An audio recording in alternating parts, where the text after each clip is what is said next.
Saudi अरेबियादेखि 65 इन्चको TV लिन सकिन्छ या सकिँदैन तपाईँको प्रश्न छ। यसमा म सम्पूर्ण जानकारी दिन चाहे।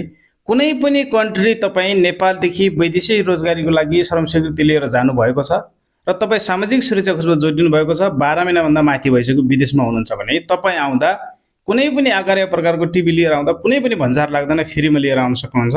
र यदि तपाईँ सामाजिक सुरक्षा कोषमा जोडिनु भएको छैन, तपाईँ 1 सालभन्दा माथि भएको छ भने 32 इन्चको टिभी लिएर आउँदा कुनै पनि तपाईँको भन्सार लाग्दैन। अब अहिले त श्रम स्वीकृति गर्दा सामाजिक सुरक्षा कोषमा जोडिनै पर्ने हुन्छ, तर पहिला त्यो सिस्टम थिएन। त्यसकारण जो पनि साथीहरू जोडिनु भएको छैन तपाईँहरू चाहिँ 32 इन्चको लिएर आउँदा कुनै पनि भन्सार लागेन, तर त्योभन्दा माथि लिएर आउँदा चाहिँ तपाईँलाई चाहिँ लाग्छ।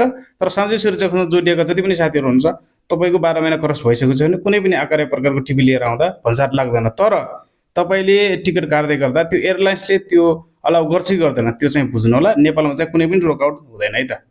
जय नेपाल।